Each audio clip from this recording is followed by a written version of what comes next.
Қахоров, Өзбекстан.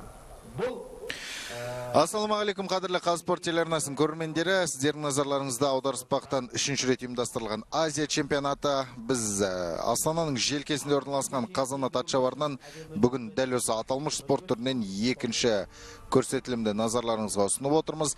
Біз кеше 60 және 70 келі салмақ дәрежелеріндегі балуандар бәсекесін өздеріңізге көрсеткен едік.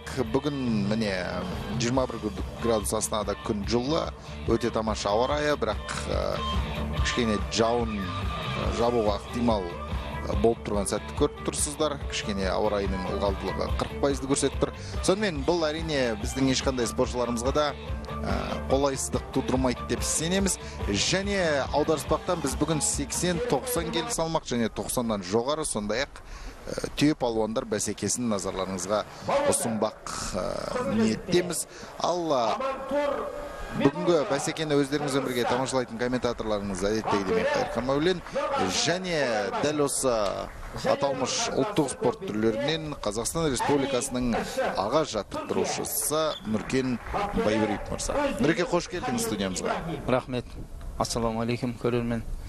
Қадірлі телегөрермендер, міне бірінші бәсеке басталды. 80 келі салмақ дәрежесінде және ортадағы төреші Жанбатыр Бекмұсаев, аударыспақ спортынан халықаралық дәрежедегі төреші, сондай-ақ елімізге белгілі бапкер, Азияның екі дүркін чемпиондары Сырымыз Басар, Біржан Қосалиев деген сынды, Түймебек Жұмалиев сияқты өте мықты белді палуандарды шығарған азамат. Өзі кезінде аударыспақпен спортқа айналысқан палуан екенін айта кеткен жөн. Сонымен дәл қазір енді біз 80 келі салмақ дәрежесіндегі алғашқы белдесуді көріп отырмыз, және бұл жолы Қырғызстан Республикасының өкілі Амантур Минурұлы 80 келі салмақ дәрежесінде түркиялық Ышық Алиден басым түсіп отыр, қадірлі телегөрермен. Сонымен бұл жалпы Азия чемпионаты 3-ші рет ұйымдастырылып отыр дедік. Ең әуелі 2014 жылы Астана қаласында ұйымдастырылған еді. Ол 2014 жылы өткен кезде 70, 80 және 90 келі салмақ дәрежесінде өрбігенін айта кеткенім жөн. Сол кезде аударыспақтың өткізу құқығы Қытай Халық Республикасына берілді де, 2016 жылы Қытай Халық Республикасында аударыспақ спортынан 5 салмақ дәрежесінде Азия чемпионаты ұйымдастырылды. Міне енді дәл сол 5 салмақ 60, 70, 80, 90 және 90-нан жоғары салмақ дәрежелерінде 2018 жылы, яғни араға 2 жыл салып, Астанада қайта жалауын желбірете отырған чемпионаттың куәсі болып отыр. Сонымен 80 келі салмақ дәрежесіндегі бірінші жекпе-жекте өз мәресіне жетті, және қырғызстандық Амантур Минурұлы түркиялық Ышық Алиден басым түсті. Ал оған дейін, қадірлі телегөрермен, тәжікстандық Олимов Умрали Ауғанстаннан келген Мохаммадуллах Мухаммадтан басым түскенін айта кетейік. Енді осы екі палуанның арасында жекпе-жек өтеді. Бұл ескелді Еділбаев Ресей Федерациясы және оның қарсыласы Серік Жеңісбек Монголиялы. Жалпы келген спортшылар туралы айтайықшы, Нұреке. Бұрын біз бұл жігіттердің көпшілігін көрдік. Серік Жеңісбек те былтырғы жылғы аударыспақтан халықаралық турнирге қатысты. Еділбаев та келген болу керек, осы жалпы жігіттер туралы айтыңызшы, келген спортшылар. Бұл жігіттер енді өз мемлекеттеріндегі іріктеуден өтіп, осы шабандоз жігіттер өз мемлекеттерінде белгілі шабандоздар, сондықтан сол іріктеуден өтіп, осы Азия чемпионатына алып келген. Яғни осы 14-16 жылғы чемпионаттарда да қатысқан болатын. Бірақ енді мына жерде Серік Жеңісбектің тәжірибесі өте мол, өйткені олар тыңғылықты дайындалды. Мінекей өздеріңіз көріп отырғандай таза жеңіске жетіп отыр. Расымен де сіз айтып ауыз жиғанша, Серік Жеңісбек Еділбаев ескелдіні атынан жұлып алды. Осылайша жеңіске жетіп отыр. Енді қадірлі телегөрермен, Өзбекстандық Дилшот Қахоров пен Есімхан Рахматіллә алаңға шығу керек. Есімхан Рахматіллә біздің еліміздің спортшысы. Жалпы, Нұреке, осы аударыспақтан чемпионатқа қатыспас бұрын барлық жігіттерді іріктеуден өткіздіңіздер.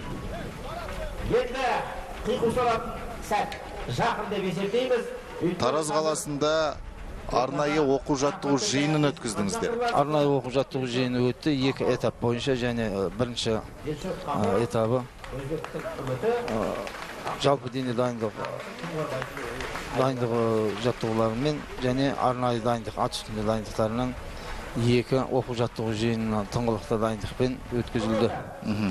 Және тек арнайы дайындалған жігіттер ғана емес, сонымен қатар іріктеу өтті. Іріктеу өтті. Іріктеу сайысында 80 кг салмақ дәрежесінде мінекей Есімхан Рахметұлы іріктеуден өтіп, осы Азия чемпионатына қатысуға жолдама алған палуан. Бұның қарсыластар кім болды? Қай өңірдің палуандары? Бұның қарсыласы, екінші нөмірде қарсылас, басты қарсыласы Сағынбаев Арман, Ақтөбе облысының палуаны болатын. Ол өкінішке орай осы салмақ дәрежесінде іріктеу сайысында осы Есімханнан ұпай санымен жеңіліп қалған. Ұтылып қалды да, енді оған Арманға абсолюттік салмаққа дейміз ғой, төл палуанға қатысуға рұқсат берілді, жолдама берілді. Ал Есімханға 80 килограммдағы дәрежесінде өнер көрсетуге жолдама берілді. Міне қазір Есімхан Рахметұлы мен Дилшот Қақоровтың арасындағы бәсеке басталды. Өзбекстанның палуандары да, өздеріңіз білесіздер, Өзбекстанда көкпар спорты жақсы дамыған, жаппай көкпар. Сол көкпармен айналысып жүрген шабандоздар бұлар. Аударыспақ спортымен осындай жарыстарға қарсы дайындық жүргізіп келетін шабандоздар. Енді ат үстінде отыруы жақсы бұлар. Есімханға келетін болсақ, Есімхан енді бірнеше дүркін чемпионы Қазақстанның аударыспақ спортының қас шебері десек те болады. Былтырғы жылғы халықаралық турнирде де аударыспақ ұйымдастырылған. Жеңімпаз атанған болар. Міне қазір 2 ұпаймен алға шықты Есімхан. Яғни аударыспақ спортының айла тәсілдерін жақсы меңгерген палуан Есімхан. Ең тартысты белдесуде осы жекпе-жекті айтсақ болады. Қазір тағы да міне қазір қарагер мінекей аттың үстінен аударып түсірді, яғни ең бір сәтті орындайтын әлсіз дегенімізше бұл үзеңгіден шығарып жіберді, аяғын үзеңгіден шығарып, яғни аттың үстінен аударып жіберді. Ердің үстінен кетсе палуан жеңіс жариялайды. Бұл енді атын да арнайы дайындаған. Қандай ат? Тоқталайықшы мына қарагер.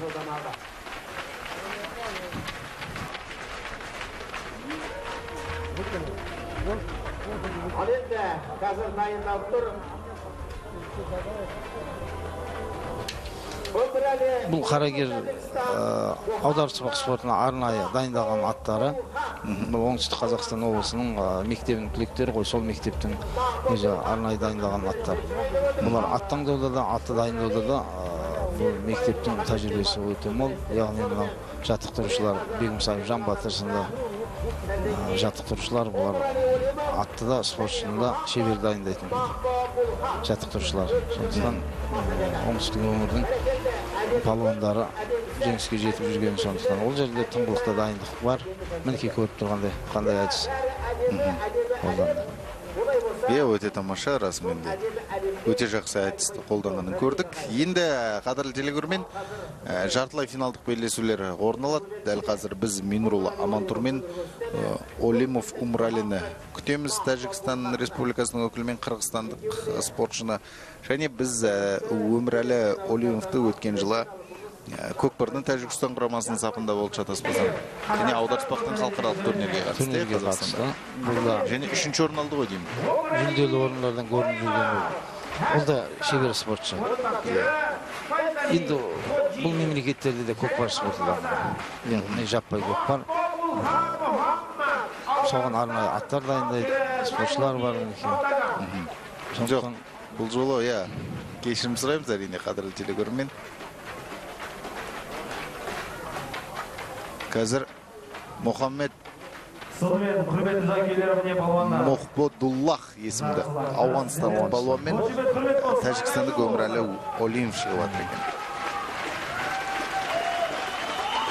Ауғанстанда да бұл спорт түрімен айналысатындар бар, яғни ол жақта да көкпар, жаппай көкпар дамыған. Бізге Рэмбо деген атпен танымал болып кеткен кәдімгі фильм бар ғой, сол жерде осы көкпар спортын көрсетеді Ауғанстан жеріндегі. Соның өзде бір дәлел шығар. Ауғанстандағы көкпардың бары. Көкпар бар деген сөз демек ат қотырғаннан кейін аударысып білет дегендей. Не қазір? Кеше ғана мәселен 70 келі салмақ дәрежесінде Исхат Мұхаммедтің қадірлі телегөрмен өздеріңіз ақтық бәсекеге дейін қалай жолдама алған көрдіңіз. Бұған дейін Ауғанстаннан бұлай финалға шыққан палуан жоқ болады. Шыңғыс Ержановпен бірге шығып, Шыңғыс Ержанов финалда жеңді қазақстандық палуан. Бұл финалға дейінгі палуандарды таза жеңіспен жеңіп келді. Өте дұрыс айтасыз. Бір қара күш иесі болды. Және техникасында меңгерген. Енді Шыңғысқа төтеп бере алмады. Біздің спортшылардың енді осы Азия чемпионатына дайындығы да өзгеше болды білу. Яғни тыңғылықта дайындықпен келген белгілі. Тек қана біз жеңіс күткен болатынбыз. Оның үстіне өз жерінде, өз топырағында өтіп жатқаннан кейін кішкене жауапкершілік те бар әрбір палуанға қойылатын. Сондықтан енді барынша тырысып бағып жатыр енді біздің палуандар. Ескерту берді. Төреші ауызша ескерту. Бұл жерде қандай жағдайда ережеге байланысты ескерту беріледі? Ауғанстан палуаны көріп тұрғандай өздеріңіз күресуден қашқақтай берді. Сол кезде ескерту берді. Яғни ынталандыру үшін. Мінекей мына жерде тағы да 2 пай алды. Ерден шығарған үшін. Ердің алдына шыққан үшін, шығарған үшін. Мінекей енді арада таза жеңіс беру керек. Өйткені аттың мойнынан қапталдап қаламашын ұстап қалғанын көріп тұрсыздар. Мінекей 1 пайын берді.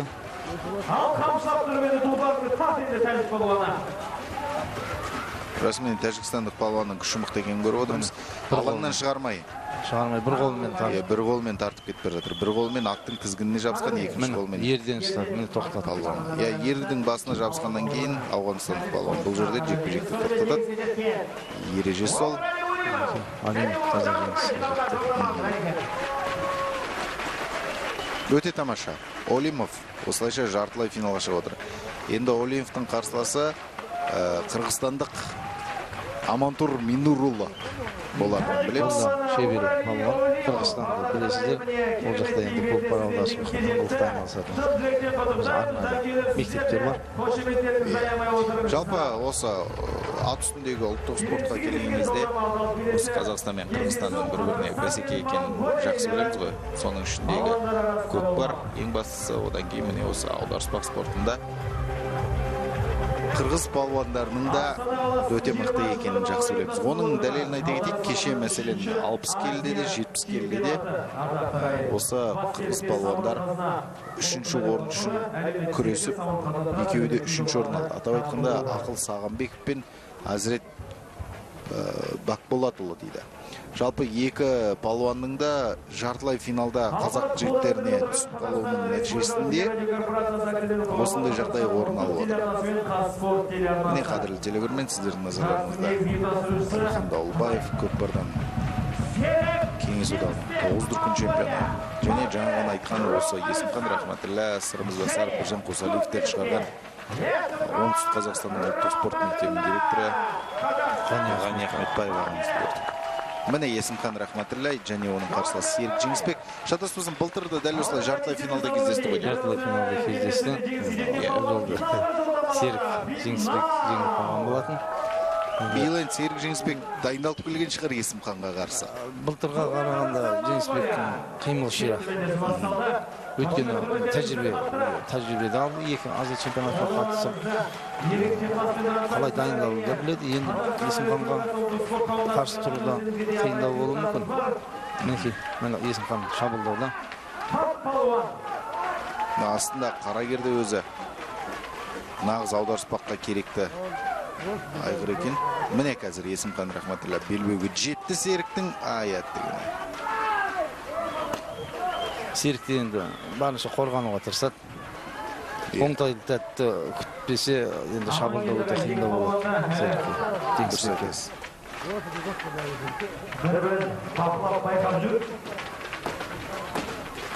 Қазір екі палуанның да расымен де бір-бірінің осал тұсын күтуі ғана керек екенін жақсы білеміз. Әрине Есімхан бірінші нөмірде өнер көрсетеді. Бұл жекпе-жекке өткені бірінші болып шабуыл жасайды, өзінің күшіне сенімді жігіттердің бірегейі ғой біздегі. Ал Серік Жеңісбек енді осы Рахматіллә Есімхан қашан қателесер екен деп күтіп жүретінін білеміз. ұрымтал сәтті күтеді, оңтайлы кезеңді жіберіп алмауға тырысады деген секілді. Міне жанкүйерлердің баршасы да Қазақстан деп айғайға басып, біздің жігіттерге жанкүйерлік танытудың жайы бар.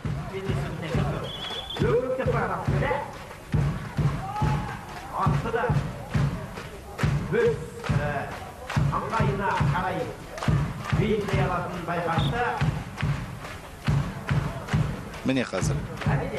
Әлде болса, 2 минутқа жуық уақыт өтті қазір белдесудің басталғанда, бірақ екеуі де бір-біріне шабуыл жасай алмай жүргенін көріп отырсыздар. Бұл жерде спортшылардың физикалық тұрғыда күштері мықты екені көрініп тұр. Міне шабуылға көшті. Мінекей, өте тамаша. Серік Жеңісбек бұл жерде. Таза Жеңісбек беріп қойды, ерден ұстады. Неге болмайды, мұндай жағдайда жеңіс жариялайды Жеңісбек.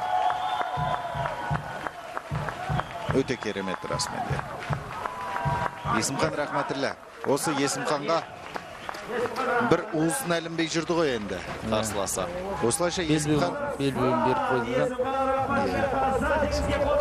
Есімханның бапкер ретінде Қуанышбек Құрамаев шығып отыр. Ұлттық құраманың бас бапкері. Енді Есімхан Рахматіллә қашдайменен тәжірибесі мол, бұл жігіт біраз жылдан бері үлкен атақтарға қол жетпей жүрді. Үлкен жарыстарға барған күннің өзінде әлгі команданың саты жетпей қалды деген секілді. Бұл спорт шебер атағын біраз уақыт ала алмай жүрген, бірақ өте мықты жігіт. Бұл салмақта осының алдында Жұмалиев Түймебек болған. Яғни бір мектептің балалары ағасына жол беріп, үлкен жарыстарға бұл қатыса алмай жүрген.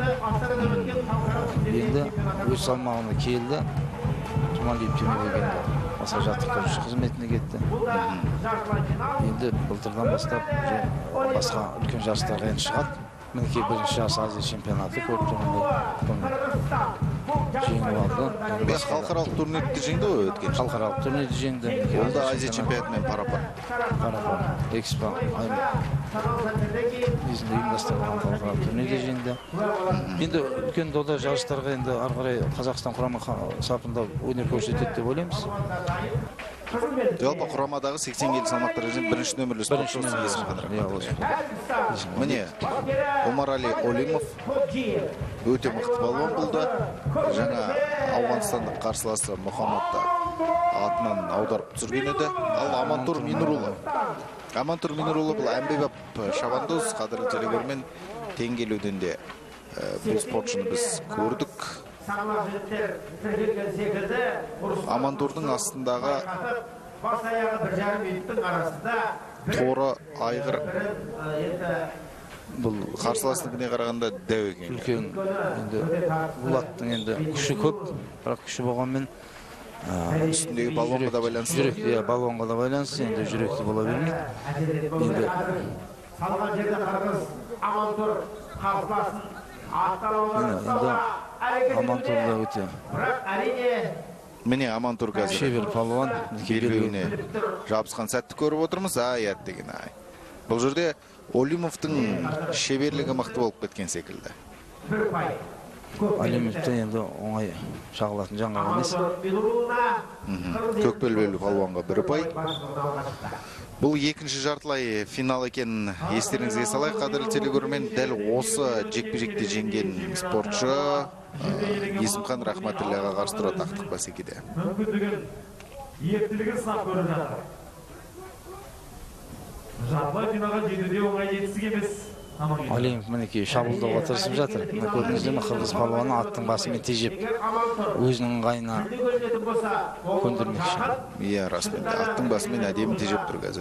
Бірақ қадірлі телегөрермен ескерте кетейік, атты қарсы салға болады. Міне беріп қойды белбеуді. Иә, белбеуді беріп қойды, және тәжікстандық палуанның бұл жерде аты алға қарай жүріп кетті. Атын игере алмай қалды. Иә, атын игере алмай қалды расымен. Нәтижесінде Амантур Минурулы ақтық бәсекеге жолдамақ отыр. Енді Амантур біздің Есімхан Рахматілләға қарсы өнер көрсетеді ақтық финалда. Ал тиісінше Олимов Омрәлі Монголиялық Серік Жеңісбекке қарсы 3-ші орын үшін белдесуге шығады, және біз қазір осы екінші жартылай финалдың қайталап көрінісін назарларыңызға ұсынамыз да, одан кейін осы 3-ші орын үшін белдесуді тамашалаймыз. Міне Амантур Минурулла.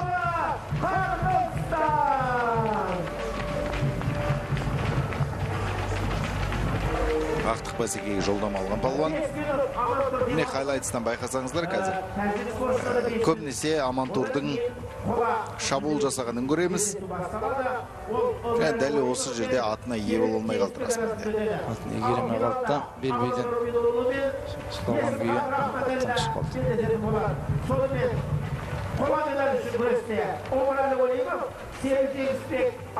Міне қараңыздар.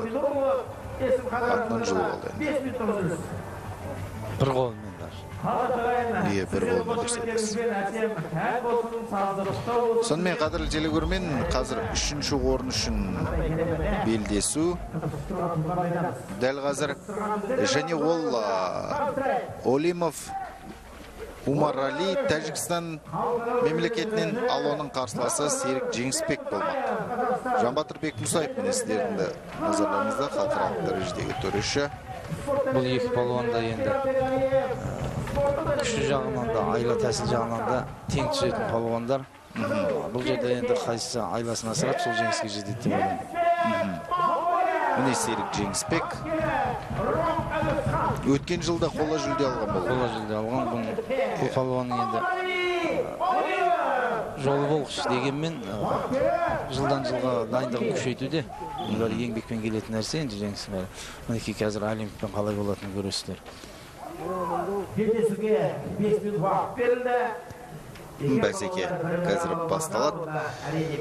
Қадірлі телекөрермен, аударыспақтың ережесі бойынша әрбір белдесуге берілетін уақыт 5 минут. Егер ешқандай да ұпай ала алмайтын болса, болмаса тең түсетін жағдайда негізгі уақытта.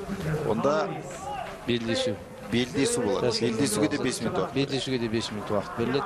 Егер белдесуде де тең түсетін жағдай болатын болса, онда салмағы жеңіл палуан. Салмағы жеңіл палуанға. Мінекей Олимптің шапшаң қимылдауын көрдіңіздер. Олимп бірақ белін беріп қойған сияқты. Олимп берін беріп қойған. Бірақ міне ерден кетті. Міне жаңағы шабуылда Жеңісбек қатты қиналып қалды. Иә. Бұл екеуі де жаңағы мен айтып өткендей тең палуандар, енді тек қана қайсысы айласын асырады, сол жеңіске жетеді.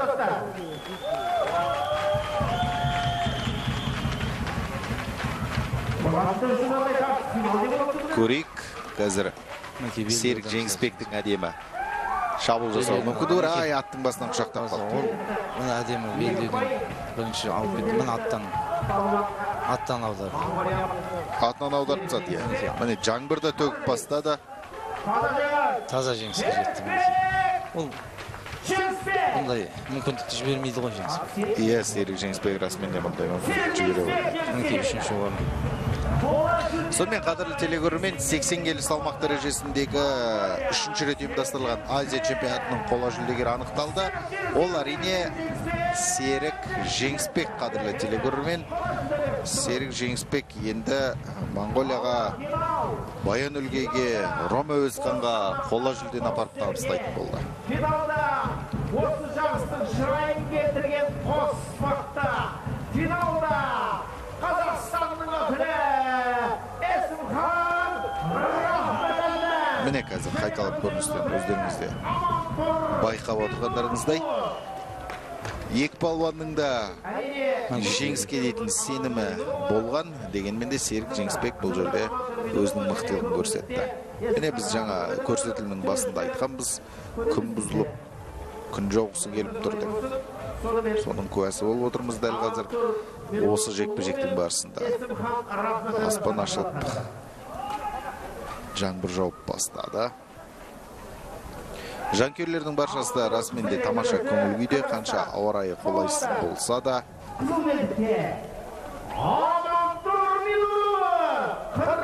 Қырғыз палуаны міне ақтық сайысқа шықты. Бұл палуан да өте мықты, көшпенділер ойындарында өнер көрсеткен.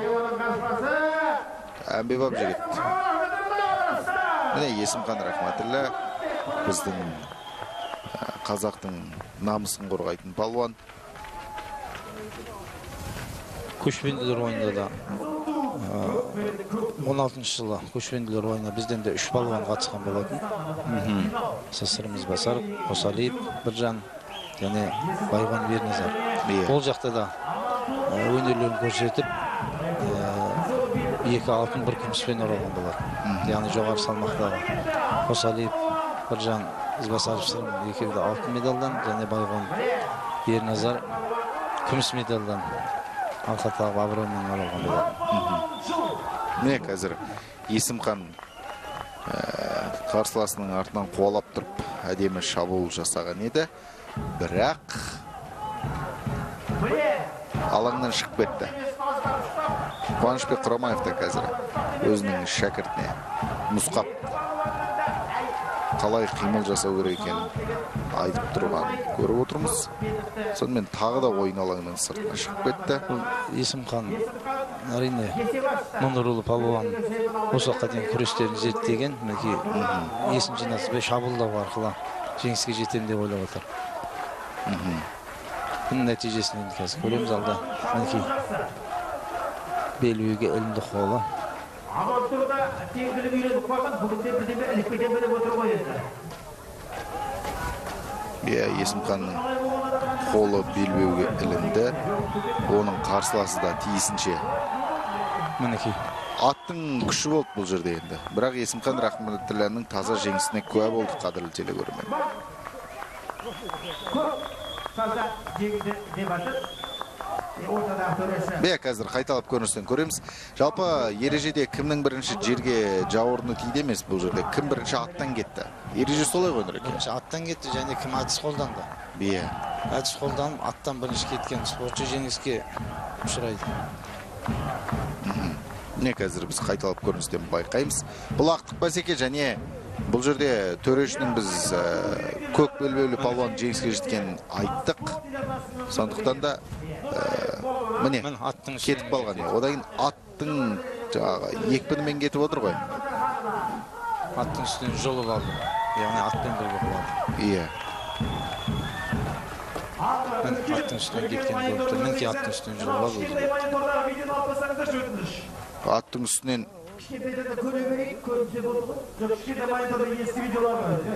аттың үстінен кетті.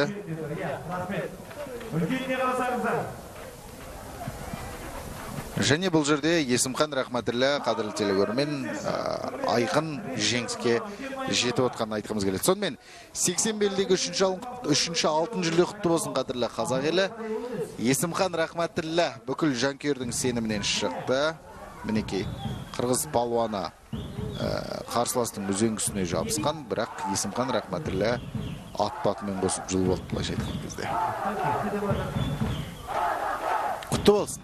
Ең 80 келі салмақ дәрежесінде Есімхан Рахматіллә 1-ші орын, Амантур Минурұлы 2-ші орында, Серік Жеңісбек 3-ші орында еншіледі. Міне жанкүйерлердің қуанышын көріп отырсыздар. Өздерін көрсеткенге қуанып отыр ма екен, әлде Есімханның жеңісіне қуанып отыр ма екен? Есімхан Рахматіллә осылайша 80 келі салмақ дәрежесінде 3-ші рет ұйымдастырылған Азия чемпионатының жеңімпазы атанып отыр. Қазір көк туда көк байрақты көтеріп, бүкіл көрерменнің алдынан шауып өтуге дайын тұрған Есімхан Рахматіллә өте тамаша. Құтты болсын. Бұл еңбек, расымен де үлкен еңбек қадірлі телекөрермен. Жанкүйерлер де осынау бір қызықты бәсекенің куәгері атанып отыр. Қазір осы жекпе-жектің хайлайтсын тамашалайық. Біраз уақыт Есімхан Рахматіллә шабуылдауда жүргенін көрдіңіздер. Және қарсыласына атынан жұлып алды. Өзі ерден кеткен жоқ қой, тек аты түсірініп құлақ қалған олмаса. Аты сүрінгенге дейін оны аттан жұлып алған. Қарсылады аттан жұлып алған. Әйіне таза жеңісімізді сөзсіз Рахматіллә. Өте тамаша расымен де. Енді 90 келі салмақ дәрежесіндегі жігіттердің өнерін тамашалаймыз және 90 келі салмақта қадірлі телекөрермен осы қазақтың арыстаны атанған аударыспақтан Сырымыз Басаров шығады. Бүгінгі көрсетілім барысындағы бір салмақ дәрежесіндегі палуандардың өнері өз мәресіне жетті және ортада Нұрлан Додай, қапталда Қанат Алубеков, сондай-ақ Мейрамбек Ақтөбе облысының төрешісі. Маратбек Алтымышев Қырғызстанның палуаны және оның қарсыласы Сырымыз Басаров. Сіздердің жерлестеріңіз қадірлі телекөрермен. Бұл қырғыз палуандарының ішіндегі ең сенім артып келген палуан Маратбек. Бұл осы аударыспақ спорттың шебері Қырғызстандағы.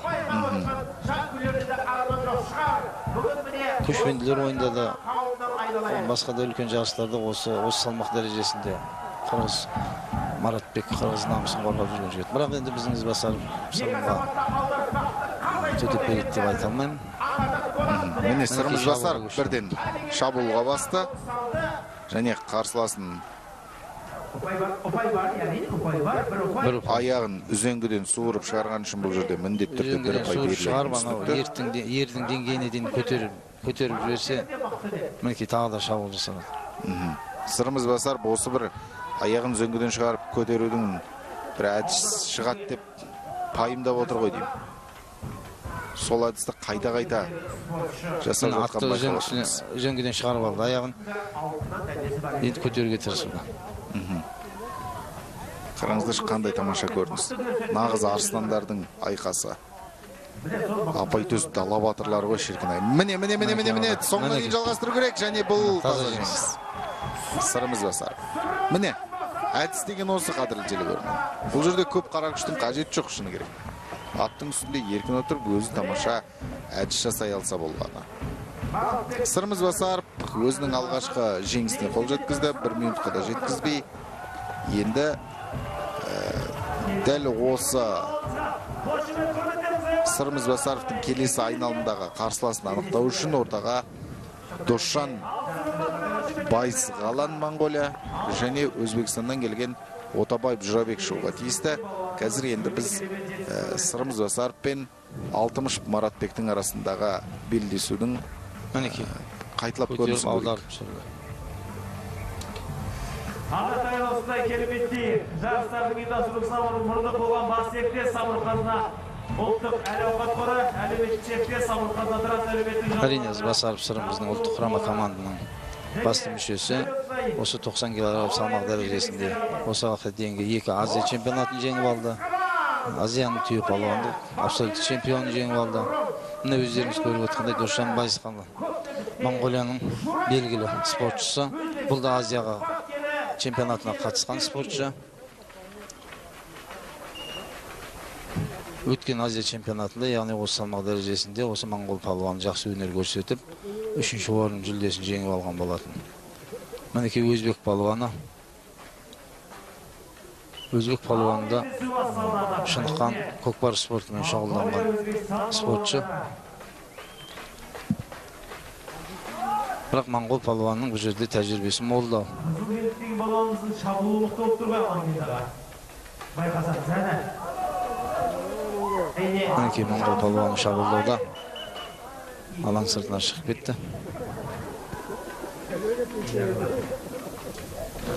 Естеріңізге сала кететін ереже бойынша мінекей аударыспақ спортының кездесуі 5 минут уақыт беріледі. Осы 5 минутта тең түскен палуандар және 5 минут қосымша уақытта белдесу әдісімен жалғастырады. Белдесу әдісінде де тең түскен жағдайда онда салмақ дәрежесін жеңіл палуан жеңіске жететіні белгілі.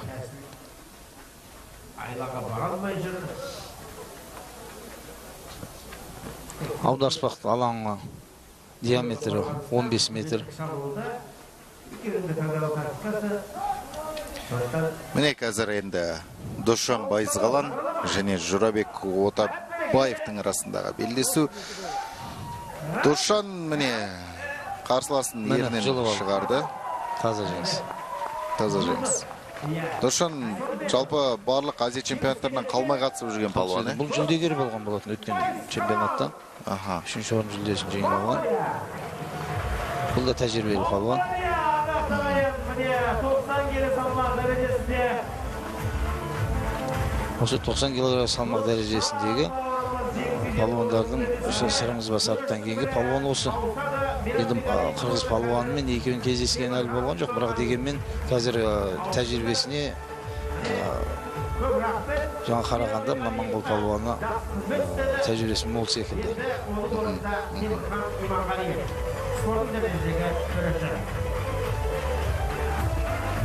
Енді Досжан Байызғалан Сырымыз Басаровқа қарсы өнер көрсетеді, жартылай финалда. Көрейік енді, қалай болатын. Енді біз екінші топтағы спортшылардың өнерін тамашалаймыз. Қазір Мақбуллах Ақал мен Холов Фарходтың арасындағы белдесу болуға тиісті. Холов Фарход өткен жылда аударыспақтан біздің жерімізде бақ сынап жүрген палуан. Сондықтан тәжірибелі деп толықтай айта аламыз. Ресей бапкері Ербол Еділбай және оның қарсыласы көкбелдікте Мұрат Капрал Түркия бапкері Өздемір Халил Ибрахим. Жоқ, біз Ағал мен Фарходтың арасындағы белдесуді күткенбіз. Дегенмен де Махаббат Жүйебаев пен Каплан Мұраттың арасындағы белдесуге кезек берді. Бұл жерде енді Жүйебаев Махаббат Ресейдің Алтай өңірінен келген, ал Мұрат Каплан Түркиядан келіп отырған палуан, түрк палуан. Міне, Түрк палуан өзі аттан түсіп қалды. Өзі аттан түсіп қалды, 5 секунд. 5 секунд. Осылайша Жүйебаев Махаббат жеңіске жетіп отыр. 5 секунд күресті Мұрат Капрал жеңіске жеткен. Мұрат өзі де түсінбей қалды ғой, деймін, не болып отқан. Ай, шіркін. Аттың екпінімен Иә. түсіп қалды. Яғни аттың үстінде отыру өте нашар болған. Яғни дайындықсыз келген палуан екені көрініп тұр. Өзінің астындағы аты да кішкене үркеншек сияқты ғой. Жеңіске жеткен. Сон үркіп-үркіп. Аттың өзі де сезеді ғой үстіндегі. Иә, дұрыс Адамның айтасыз. дұрыс отыра алмай отырған және қалыптаспағанын біліп тұр. Бұл енді әрине Махаббат Жүйебаевқа өз кезегінде Жартылай финалдық бәсеке жақсылығын алып келгенін көріп отырмыз. Олай болса шақырамыз. Қазір енді біз қайталап көріністі біздің назарымызға ұсынады. Мінекей, Көре алмай қалған аттың екпінімен. Иә, аттың екпінімен. Енді өзі де қорыққан секілді ғой, шығамда құлайым деп дайындалып келген сияқты. Оның үстіне үзеңгіні өте ұзын байлаған. 90 пайыз қана кешіріңіздер Моңғолия. Қысқартып алу керек еді. Аттың екпінінде бір анау айтқандай қатты емес енді. Иә, дұрыс айтасыз. Жай ғана Ерекше бұзатындай қаққан жоқ қой бұл жер. Ондай қағыс болған жоқ. Ізбасаров, Қазақстан. Сырымыз Басаров. Қонысбек Құрабаев. Және оның қарсыласы. Сырымыз Басаровтың оның мықтылығын біз білеміз. Сырымыз Басаров әлі жауырыны жерге тимеген палуан екен. Атап айтқымыз келеді. Қазақстан Республикасы чемпионаттарында 10 шақты рет жеңді ғой деймін шамасы. 9 дүркін чемпионы. Енді биылғы чемпионатта тағы да бақ сынауға кіріседі. Яғни осы айдың аяғында. Осы Астанада өтеді. Біздің ересектер арасындағы чемпионатымыз. Мінекей шабуылда таза жеңіске жетті. Бірден. Досжан күткен жоқ мұндай шабуылда. 7 секундта жеңіске жетті. Мұндай шабуылды тез жылдам болады деп күтпесе керек. Финалға жолдап алды. Енді өзіне сенімсіз болды ғой. Енді Сырым мықты палуан ғой. Әзірге теңдесі жоқ Сырымға. Теңдесі жоқ палуан болып тұр қазір. Жалпы аударыспақ спортынан бұндай Азия чемпионаттарына, халықаралық турнирлерге қарағанда біздің еліміздің чемпионаттары қиын сияқты бұл бала. Өткені бәсекелес барлық облыстарда қазір аударыспақ спорты қолға алынып жатыр. Өңірлерде үлкен палуандар, жақсы палуандар шығып жатыр. Павлодар облысынан шықты палуан былтыр осы Сырымға қарсы өте тартысты өтіп Ақтөбеде өткен Ақбидай спартакиадасында әр жерден шығып жатыр.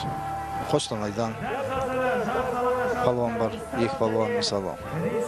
Біріскелді Байтасовтың шәкірттері інісі 90 килограмм салмақ дәрежесінде жүлделі орындарда көрініп жүрген. Шығыс Қазақстан енді соңғы 1-2 жылда шамалы өздеріндегі бір мектебінің жабылуына байланысты палуандар шыға алмай жатыр. Тіпті Шығыс Қазақстан облысының аударыспақ палуандары бұл өте шебер палуандар көп. Ол жақтың мектебінің кімдерді атай аламыз? Жапыш Бермек бар, Азия чемпионы болды. Екі дүркін чемпион болды. 2 дүркін чемпион болды. 9 дүркін Қазақстан чемпионы болды мысалы.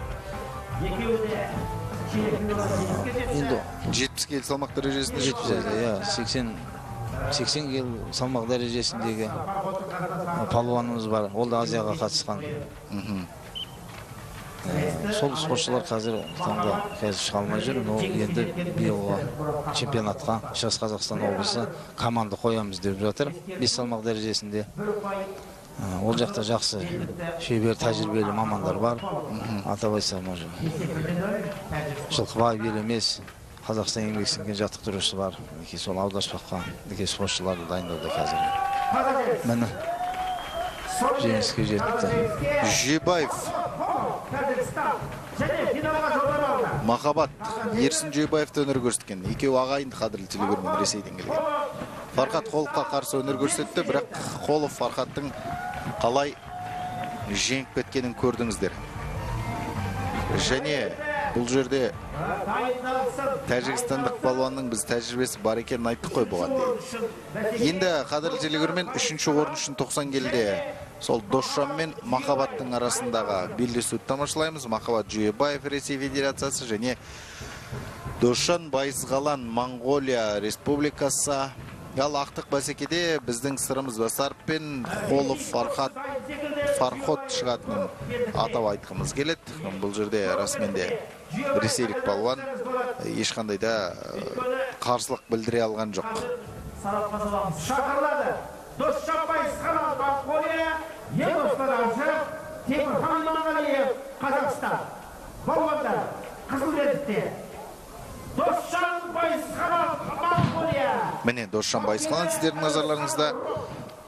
Монғолиялық Темірхан Иманғалиев қазір қапталдағы төреші. Досжанның белбеуін тексеріп алаңға шығарады. Ал Елдос Бадашев Махаббат Жүйбаевтың міне белбеуін тексеріп алаңға шығаруға дайындық қойған. Ортадағы төреші Нұрлан Додай, Ақтөбе облысының төрешісі. Және қадірлі телегөрмен Нұрлан Додай біздің елімізде аударыспақ спортынан тұңғыш рет спорт шебері атағын алған. Тұңғыш рет, 60 килограмм салмақ дәрежесінде Қазақстан Республикасының чемпионы атанған болатын. Сол жылы осы спорт шебер деген атақ берілді. Міне Досжан Байызғалан мен Махаббат Жүйбаевтың арасында белдесу және Досжан Байызғалан шеберлік танытты. Бұл екі палуан негізі бір-бірімен көрші. Монғолияның Ресеймен шекаралас тұсы Баян-Өлгейде тұрады. Досжан Байызғалан. Ал Махаббат Жүйбаев сол Қосағаштан келіп отыр. Екеуінің аралары ары кетсе 100 шақырым ғой дейді. Көп емес. Оларда енді осы жылқы баптау, жылқы көбейту жолындағы тәжірибе алмасып бір-бірімен араласып жүрген жігіттер. Мына жерде енді ресейлік палуан көрініп тұр. Енді бұл кәсіби маман емес, бұл аударыспақтың. Яғни өздерінің команда құрамасына кіріп келе салған ғой деймін. Өйткені ешқандай тәжірибесі де бір айла тәсілін қолдана алмады. Дұрыс айтасыз расымен. Барлық қарсыластарына лайықты қарсылық көрсете алмады. Байызған бұл тек әйтеуір түркиялық жаңағы аттың екпенімен жеңіп кетті енді. Ол да өзіне сай келді. Амнарда моңғол палуаны бұл енді өзінің кәсіби маман, спортшы. Жақсы ғой, 2 рет жеңіліп 4-ші орын алып кетсін. Шақырылады. Сырымыз Басарып Қазақстан. Сонымен 90 келі салмақ дәрежесінде ақтық бәсеке және ақтық бәсекеде біздің Отандасымыз қараңызшы, сырымыз басарып, астында қарагердің қалай бір орында тұрмай. Тек үстіндегі палуан ғана емес бұл жерде. Астындағы аттың да жеңіске құмартып тұрған көріп отырмыз. Ол аттың өзі де енді сезіп тұр, өйткені чемпионды. Спортшын чемпион қылудың өзі де аттың өзіне абырой санайды ғой. Иә, дұрыс айтасыз. Фархат Холов және Ізбасаров сырым. Міне сырым Ізбасаровтың бірден бастаған шабуылын көріп отырмыз. Міне, ой, тамаша. Бір ұпайды берді. Жаңа арғы жағына кетіп шығарып еді. Енді екінші жағына кетсін. Міне сырым Ізбасаров. Аттың жағына жабысқан бұл жерде. Иә. Ердің басынан ұстап. Небір 15 секунд. Шіркінай.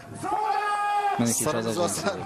Яғни анау шабуылдап тартқан кезде анау қарсыласы ердің басынан ұстап қалды. Аттың жағынан құшып ердің басынан ұстауға қатаң тыйым салынған. Ереже бойынша әрине жеңіс сырымға беріледі. Сырым Ізбасаров өте тамаша өнер көрсетті. Және нәтижесінде қалай жеңіске жеткенін көріп отырсыздар. Осылайша 1 миллион теңгенің иегері атанып отыр. Азияның 3-ші чемпионатының жеңімпазы. 3 дүркін чемпионы болды. Өзі аударыспақ спортынан 3 рет Азия чемпионаты өтті. Соның 3-еуінде де жеңімпаз атанып отырған Сырым Ізбасаровты көріп отырмыз. 90 келі салмақ дәрежесіндегі осылайша қадірлі телекөрермен біздің жетістікке жеткен палуандардың бәсекесін көрдіңіздер. Ой, шіркін, бүркітімен келіп көріп отырған жігіттер бар екен арасында. Аталмыш чемпионатта. Енді 90 келі салмақ дәрежесіндегі бәсеке аяқталғаннан кейін 90 келіден жоғары салмақ дәрежесіндегі жігіттердің өнерін тамашалаймыз. Бұл салмақта бас аяғы 6 палуан бақ сынайды. Және ортада Қанат Абылбеков төреші, Темірхан Иманғалиев қапталда, және екінші қапталдағы төреші Юлдос Бадашев болу керек. Қараев Разикул тәжікстандық палуанмен біздің Қосалиев Біржанымыз, әрине Біржан қазақтың мақтанышы ғой. Халықаралық дәрежедегі спорт шебері, Азияның 2 дүркін жеңімпазы, абсолюттік жеңімпазы. Енді осы теңдес палуан ғой, көшпенділер ойындарында жеңіліп көрген жоқ енді. Иә. Сырым екеуі ғана әйтеуір финалда жолық болса, бір-біріне жол беріп жүреді. Аты аңызға айналған жігіттер десек болады. Қосалиев Біржан мен Рузикул Қараев екеуі бірінші рет кездесіп отырған жоқ. Алдындағы Азия чемпионатында былтырғы халықаралық турнирде де жолыққан бұл екі палуан. Қараев енді қара күшесі. Өте күшті палуан. Енді Біржан енді бұл жерде енді тәжірибесі, айласы мол палуан. Күші де көп оның. Күші де көп оның үстіне.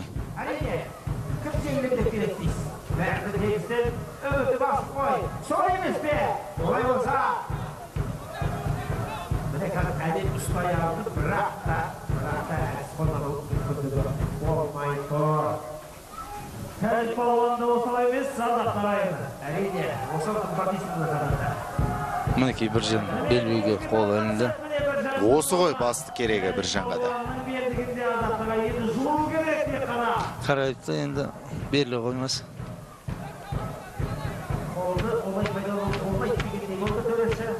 Міне қазір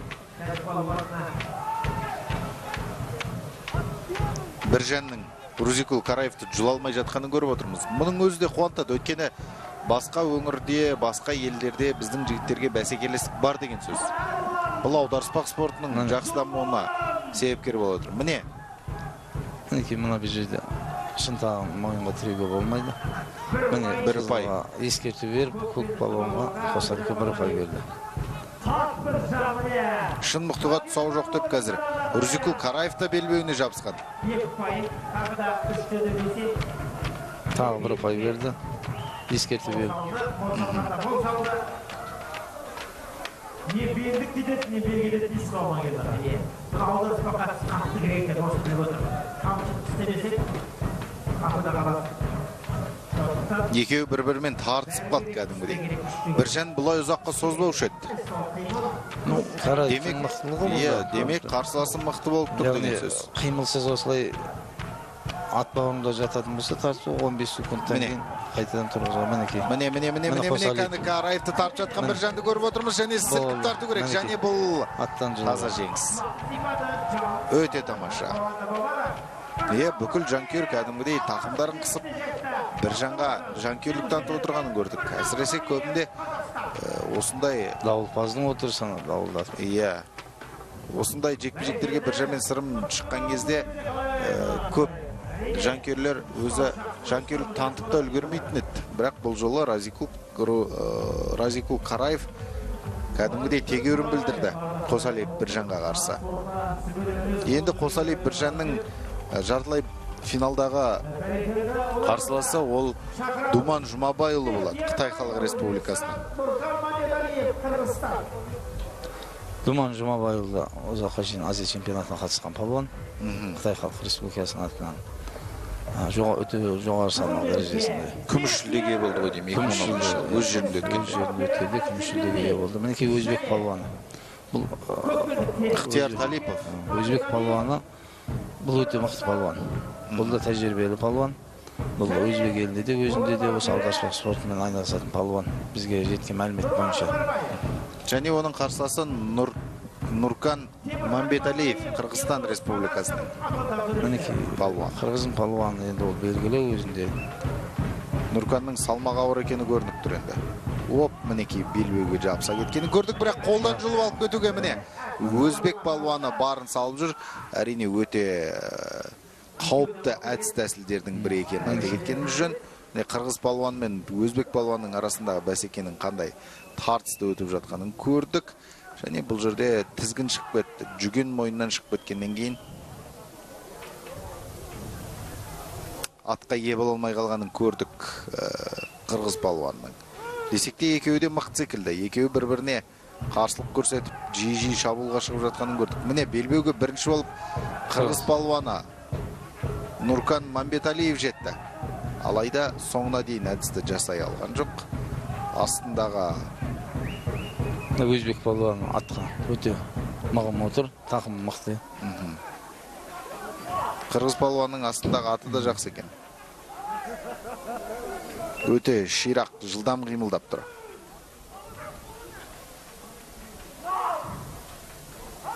Міне, өзбек палуаны қазір қарсыласының белбеуіне жетті. Қалай болар екен? Екеуі де бір-біріне қарымта шабуыл жасап тұр қазір.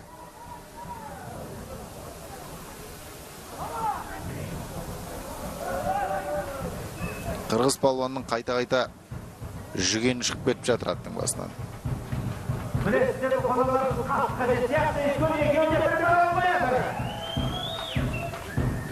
Міне қазір.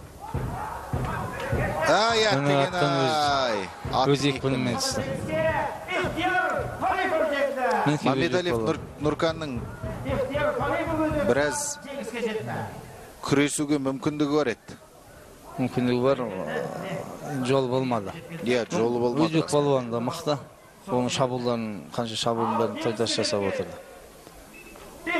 Өте тамаша. Ықтияр Талипов шықты. Енді Ықтияр Талиповтың жартылай финалда қарсыласы Бағлан Ыдырышев болады. Монғолия елінің өкілі. Енді Талиповты осында сынап көреміз. Шақырылады. Думан Жұмабайұлы. Қытай Халық Республикасы.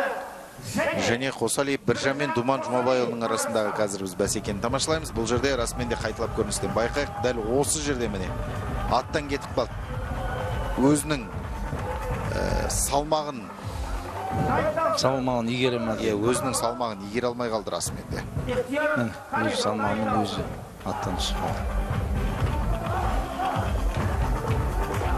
Шақырылады. Думан Жұмабайұлы. Қытай Халық Республикасы. Керембек Тоқтар және Қазақстанның дүркін чемпионы Біржан Қосалиев бапкері Қуанышбек Тұралаев. 5 минут уақыт беріледі. Егер bir almasa babullar bitişimi doğru gider. Sonuçta da bile бүкіл мәселе осында шешкен дұрыс қой. Солай ма? Бұл жерде енді Думанды бір жанда екі балуан бір-бірін жақсы біледі. Думан енді бір жағынан бірнеше рет жеңілген болатын Азия чемпионаттарында. Енді осы жолы дайындықпен келгені көрініп тұр.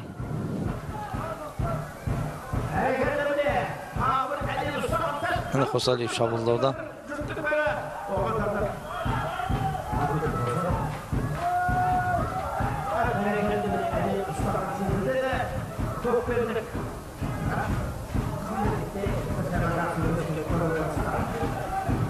Мінекей аттан итеріп таза жеңіске жетті.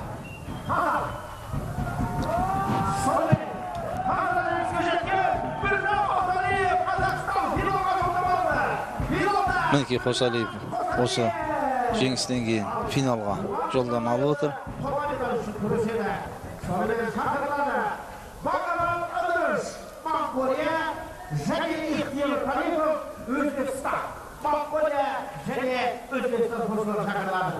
Мінекей Моңғол палуаны мен өзбек палуаны.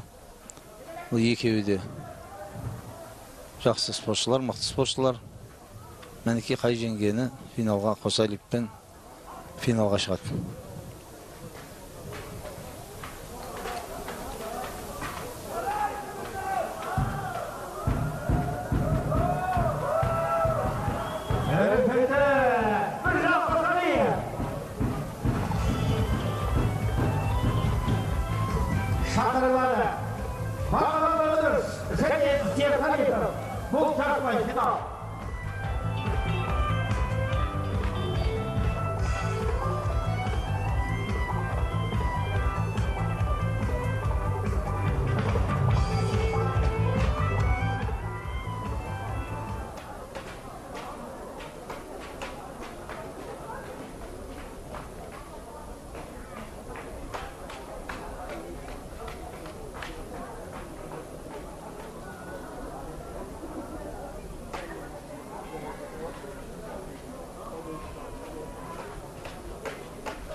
Адырыш Бақтиярдан Моңғол палуаны осы уақытқа дейін де осы үлкен жарыс Азия чемпионаттарына қатысып жүрген палуан, бірақ айтарлықтай жетістікке жеткен жоқ.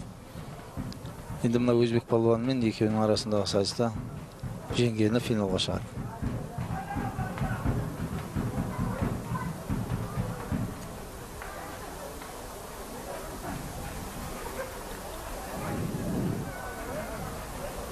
Мінекей төрешілер мұқият белбеулерін тексеріп жатыр. Белбеулер өте қатты байланбау керек, не қатты көп босап кетпеу керек.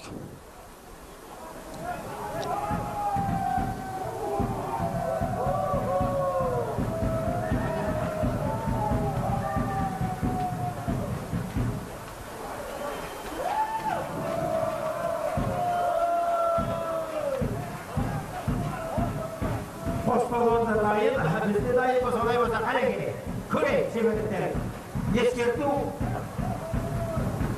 өзбек палуанына берілді, бір ұпай Моңғол палуанына, ескерту өзбек палуанына берілді.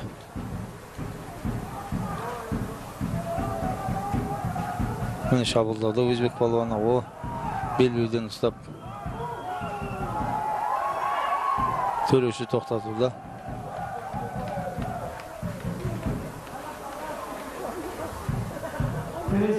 Шешімін қарай қазір қатты қабылдар екен.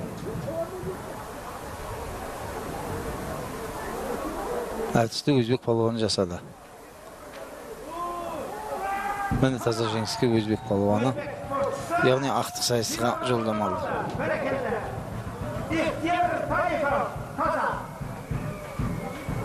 Олай болса қазір үшінші орын үшін шағыз.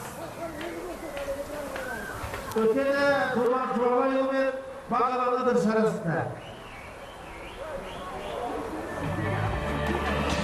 Мінекей, сонымен қадірлі телекөрермен, жаңа ғана Талипов ықтиярды Нұрқан Мәмбеталиевті жеңген кезінде айтып едік, осы жартылай финалдағы бәсекесін көреміз енді деп, моңғолиялық палуанға.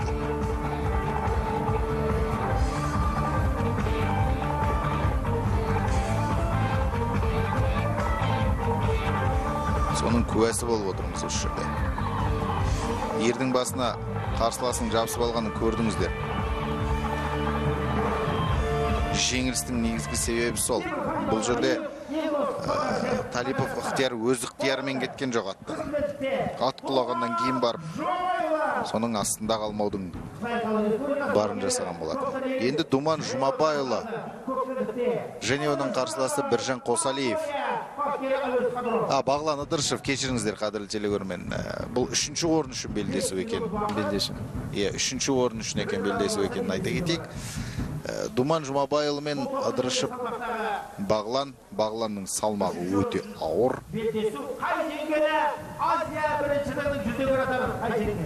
Міне, Қытай мен Моңғолдың палуандарының арасындағы белдесу.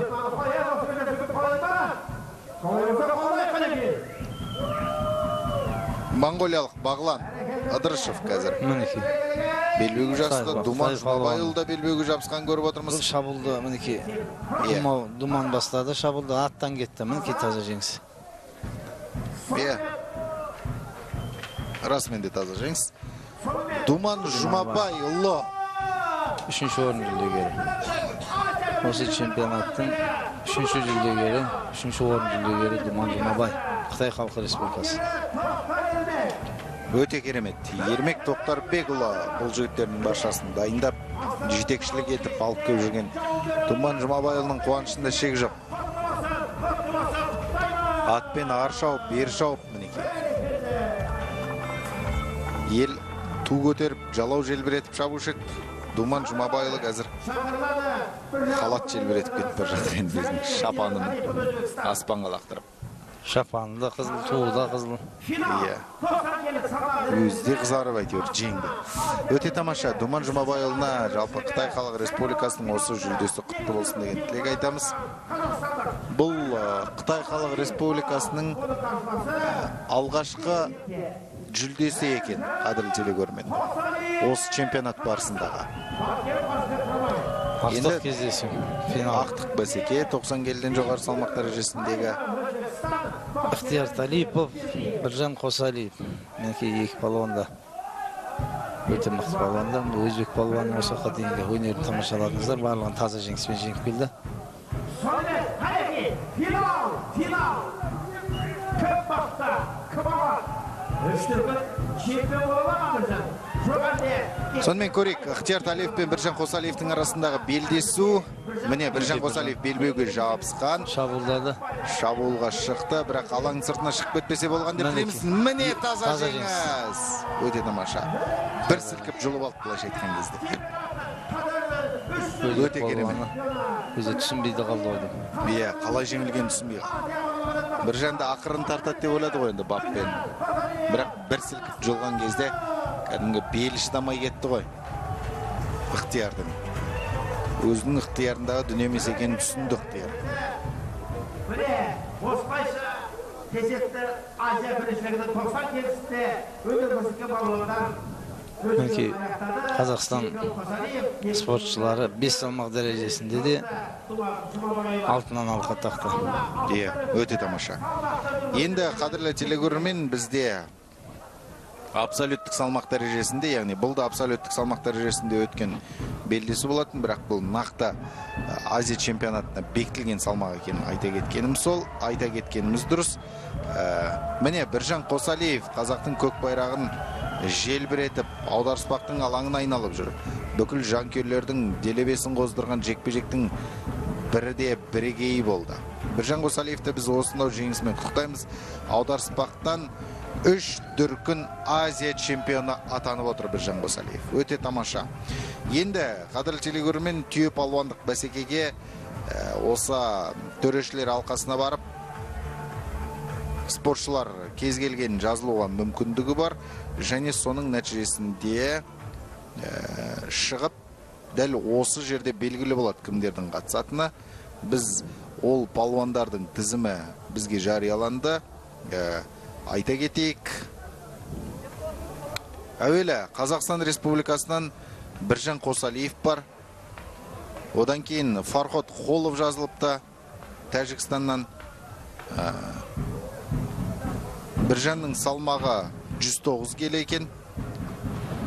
Фархоттың салмағы 80 келі. Одан кейін Думан Жұмабайұлы қатысайын деп отыр. Думан Жұмабайұлы 102 келі. Одан кейін Арман Сағынбаев 80 келіде. Сол Есімхан Рахматілладан жеңіліп қалған палуан ғой. Сосын 89,4 дейді. Ондан 4 дейді. Сырымыз Басаров, Қазақстан. Сондай-ақ Нұркан Мамбеталиев 111 келі. Одан кейін Амантур Минурұлы 80 келі. Маратбек Алтымышев 88 келі. Сосын Махаудбуллах Мұхаммад 80 келі Ауғанстаннан. Досжан Байызғалан 82 келі. Серік Жеңісбек 77 келі. Міне сонымен Серік Жеңісбек пен Біржан Қосалиевтің арасындағы белдесу. Серік Жеңісбек жеңіліп қалды. Шыққан сол еді. Бірақ Біржан Қосалиев бұл жерде дұрыс жібермеген сияқты. Жіберем деп жібермеді ғой. Қолынан шығып кетті Біржанның. Әйтпесе мұндай қауіпті қимылға қимайды ғой Біржан өзінің бауырын.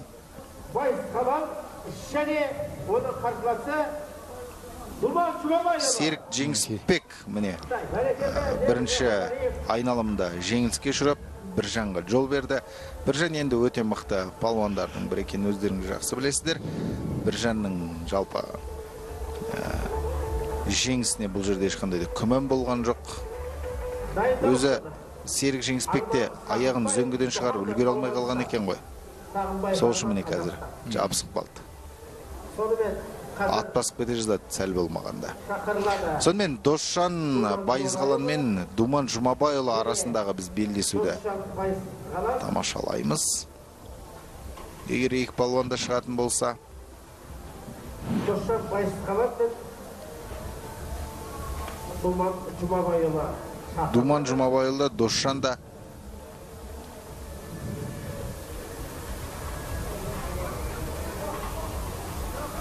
осы чемпионаттың жүлдегерлері. Бірі 90 келіден жоғары салмақ дәрежесінде, бірі 90 келіде жүлдегер атанған жігіттер екенін айта кеткеніміз жөн. Міне Думан Жұмабайұлы. Досжан Байызғалан, Монғолия.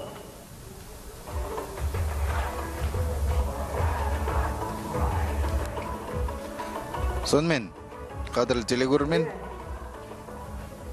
жоқ бұл жерде Досжан арасындағы бәсекеге көріп аламыз. 5 минут уақыт Айшенгені келесі айналымға жолдан болады. Олай болса, назар аударайық.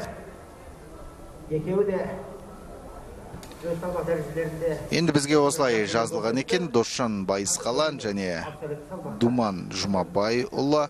Енді Думан Жұмабайұлының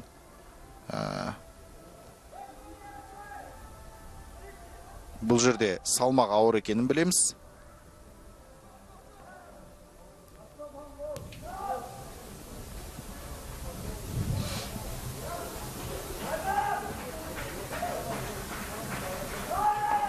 Екеуі де әзірге белбеуге жете алмай жүр.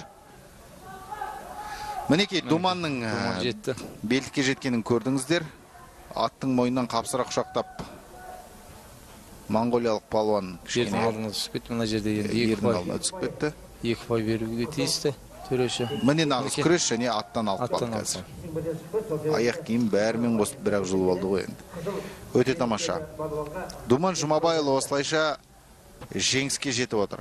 Келесі айналымға өтті. Келесі айналымда Думан Жұмабайұлы Біржан Қосалиевпен қайта жолығайын деп тұр ғой енді. Абсолюттік салмаққа 10 спортшы жазылған болатын. 10 спортшыдан енді бірінші айналымда 5 спортшы қалады. Думан Жұмабайұлы жартылай финалда да 90 келіден жоғары салмақ дәрежесінде Біржан Қосалиевпен түсіп қап жеңіліп қалған болатын. Жоқ, қайта күрестерде, яғни жаңағы әдіс алаң сыртында жасалған болып тұр ғой. Иә. Онда тек Думан қазір 2 ұпаймен ғана алда келе жатыр деген сөз. Иә, бірақ дегенмен де ары қарай көпке соза қойған жоқ. Аттың үстінен алды. Аттың үстінен көтерді, бірақ әлі жерге тастамай тұр. Өте тамаша. Думан Жұмабайұлы осылайша араға 4-5 секунд салып қайтадан жеңіске жетіп отқан жайы бар. Өте тамаша. Думан Жұмабайұлына бүкіл жанкүйерлердің көрсетіп жатқан қошеметін көрдік. Расымен де қошеметке лайықты палуан болды. Думан Жұмабай осы чемпионатта негізі жақсы өнер көрсетті.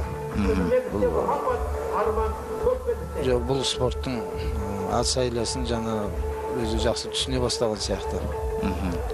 Алғашқы чемпионаттарда қатысқанда бұлай өнер көрсеткен жоқ, бұл бірінші чемпионатта.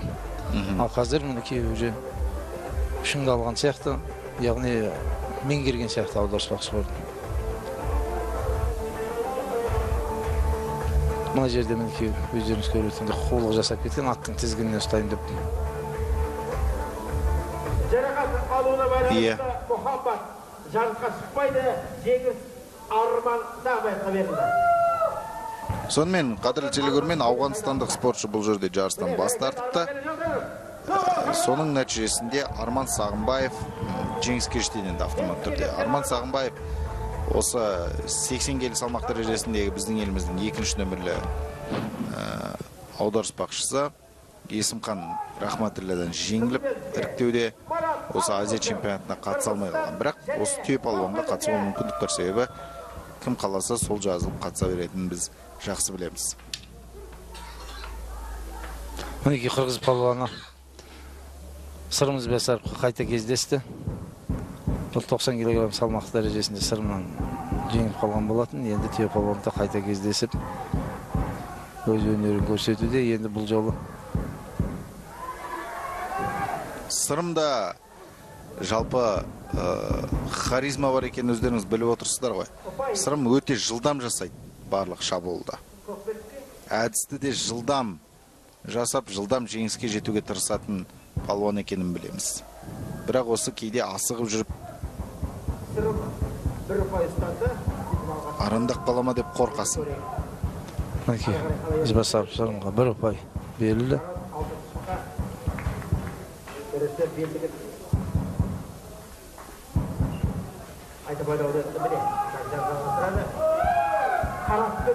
Міне қазір Сырым Ізбасаров. Мінекей Маратбек Алтымышевті. Сол әдіс, Бірінші сол аумақ, дұрыс айтасыз. сол жерде қайталады. Мінекей таза жеңіске Ізбасаров Сырым жетті. Сырым Ізбасаров енді келесі айналымға жолдама алып отыр. Сырымның келесі қарсыласы сонда Арман болады ғой. Иә. Арман Сағымбаевпен жолығады келесі жолы Сырым Ізбасаров.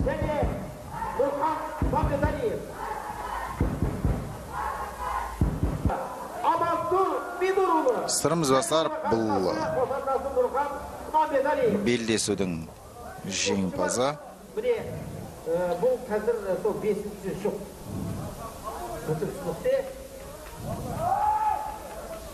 Өте керемет. 5-еуі келесі айналымға жолдама, 4-еуі белгілі. Оның 3-еуі Қазақстан. Тура сол жерде бірінші 90 келі салмақ дәрежесінде жеңіске жеткендей қалай жеңіп алғанын көрдіңіздер. Міне жаңа ғана Ауғанстан жарысқа шықпай қалған Мұхаммад есімді ауғанстандық палуан сіздердің назарларыңызда болды. Енді Біржан Қосалиев пен Думан Жұмабайұлы келесі айналымға кім өтетінін анықтайды. Думан Жұмабайұлы ма әлде Біржан Қосалиев пе? Осымен Думан бүгін түкке 2-ші рет көріп отыр Біржанға қарсы. Міне Біржан қазір белбеуге жабысқан, бірақ кішкене қарсыласына қандай? Думанға ауызша ескерту берді, яғни аттың жалына. Қолын аттың жалын ұстап қалған үшін. Мінекей, мен аттан алды, таза жеңіс. Думан Жұмабайұлы бұл жерде Біржанның шабуылынан қашам деп өзі кетіп қалды негізі аттан, байқасаңыз.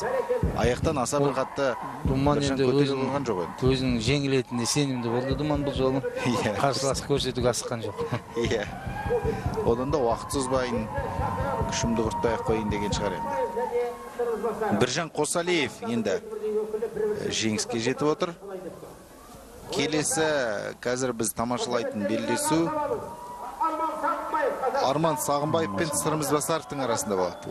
Міне айқас енді болуға тиісті.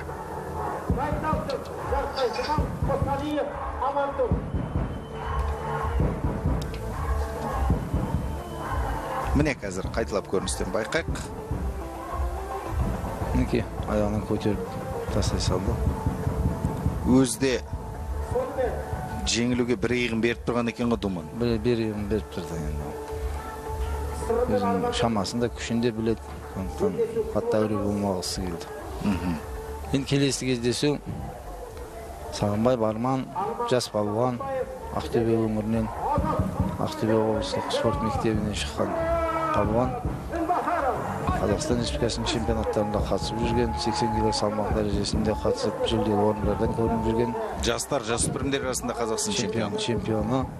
Кеше оқу жаттығу жиынында жақсы дайындық үстінде. Енді өз шеберлігін көрсетеді енді мұнда. Арман Сағынбаев, Бақтияр Төлеуовтың шәкірті. Мінекей қазір бірден шабуылға бастап кеткенін көрдік Сырымның, бірақ ол шабуылына тойтарыс берген Арман Сағынбаевты да көріп отырмыз. Әрине екеуі де өте мықты палуандар. Мінекей, қалай болар екен, міне. Ай, шіркіна. Кімге жеңіс?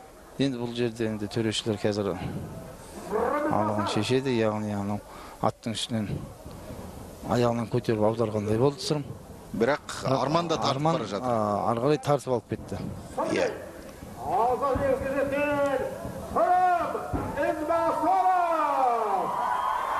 Арман Сағынбаевтың қазір қолын көтерді. Ортадағы төреші Нұрлан Додай. Міне қараңыздар қайталап көріністен.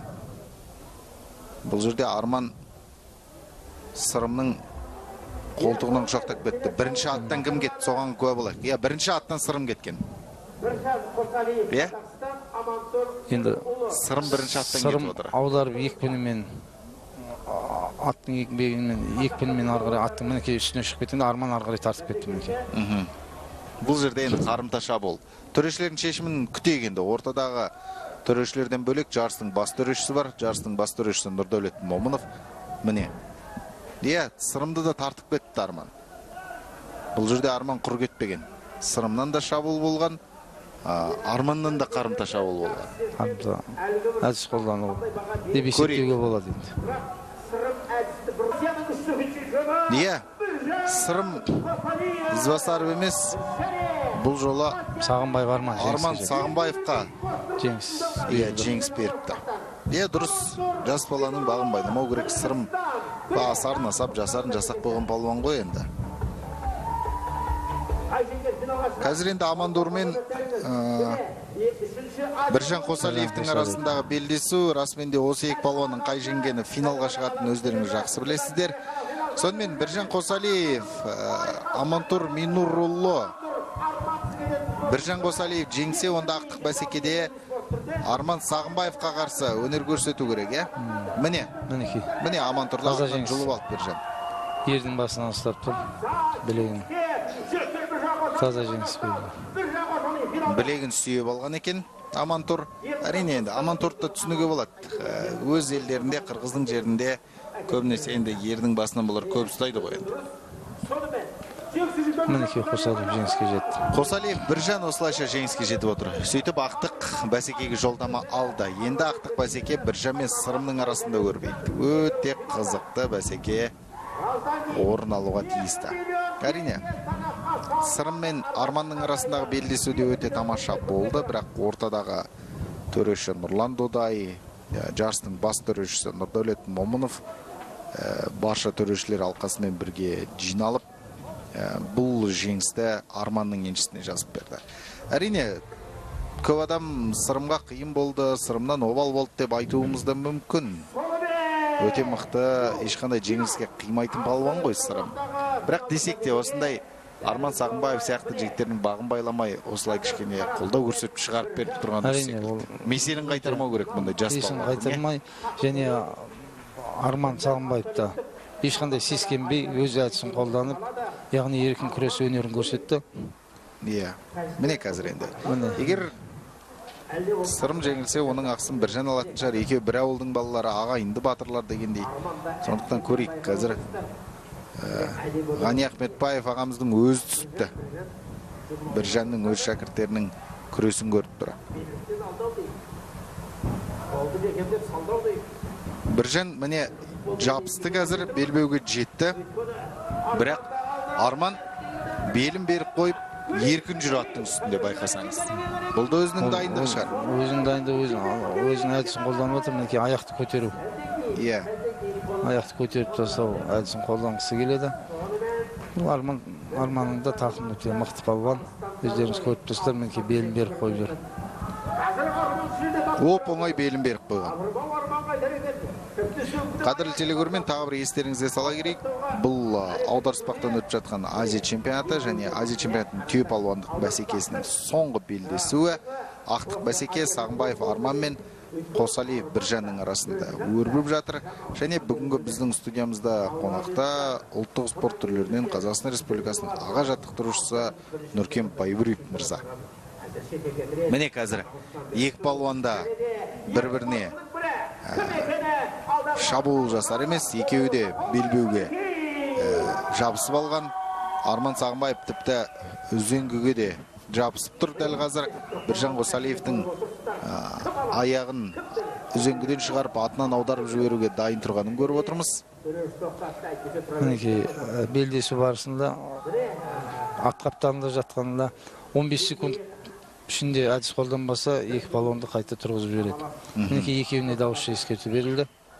Сылбыр қимылдаған үшін. Бірақ ешқандай да ешкімге ұпай жоқ. Міне қазір Біржан Қосалиев қазір Арманның тура мойнына жабысып алған. Кешегі балуан шолақ қажымқандардың әдісін жасағысы келіп тұр ғой бұл Біржан Қосалиев. Енді Біржан ат үстінен аударып жіберуге асығады ғой енді қанша дегенмен. Ол өзіне сенімді палуан. Мінекей Арман да өте шебер қорғануда. Ширақ қимылдап жатыр. Содан кейін қадірлі телекөрермен, екеуінің арасында 20-30 килограмм айырмашылық бар салмақтардың арасында. Біржан 25 келіге дейін бе, 30 келіге дейін бе ауыр, шатаспасам? Арман 80 кило болса, Біржан 107 кило. 107 келі. 27 кило. Бұл жерде енді спортшының шеберлігімен, аттың қимылымен міне тағы да ұстасып бір-біріне берілер емес. 3 минуттан аса уақыт өтті. Қазір ешқандай шабуыл көмектесер емес, бірақ төрешінің ысқырығы естілді. Арман қанша белін беріп қойса да бұл жерде өте мықты екен. Өте мықты тақым көрсетіп отыр. Бұрын бұндай өнерін көрмеп едім Арман Сағынбаевтың. Арман Сағынбаев әрине өзінің жас айырмашылығындағы жігіттермен керемет өнер көрсетіп жүргенін білем. Десек те дәл осылай Біржан мен сырымға қарсы тұрады деп ойламаппыз. Бұл күш атасын танымас дейді ғой, мінекей жарқ етіп. Иә, күш атасын танымас. Сенсация десе де болады. Бұл енді осы сайысқа өте ұқыпты, өте көп дайындалды бұл палуан. Сол дайындықтың жемісі ғой деп білемін. Арман Сағынбаев мінекей қадірлі телекөрермен Біржанмен нақты бір терезесі тең айқас көрсетіп жатыр. Ол да шабуылдап жатыр, мінекей. Қолын белбеуге салды.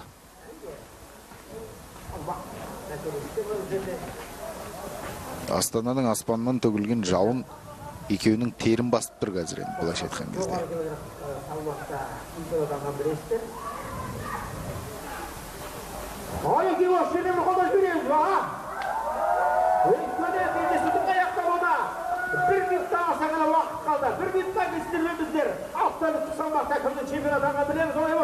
Міне әзірге ешқандай да ұпай жоқ. Қосалиевті де, Сағынбаевты да бәсекенің аяқталуына аз ғана уақыт қалды. Өте тамаша. Расымен де Арманда Сағынбаев, Біржан Қосалиевті керемет өнер көрсетіп жатыр. Біржанға дәл осындай тегеурінде қарсылық білдіретін кім білген. Егер белдесуге де дәл осылай шыдап беретін болса, онда Арман Сағынбаев жеңіске жетеді, түйе палуан атағын иеленеді. Және енді бақтың өзі келетін осындай сәті болады ғой. Әйтпесе кәдімгі оңтүстіктің қос арыстаны Біржан мен Сырымға қарсылық танытып, олар жеңу дейтін, ой, бұл шаруа ғой енді. Бір жарыста екеуімен де кездесу өте ауыр. Мінекей спортшының шыныққандығы, тыңғылықты дайындығы осындайда көрінеді. Мінекей уақыт тең түсті. Уақыт өз мәресіне жетті. Және ешқандай да екеу ұпай ала алған жоқ. Және бұл жерде Арман Сағынбаев өзінің жеңісіне сенімді болып тұр. Алда енді белдесу бар.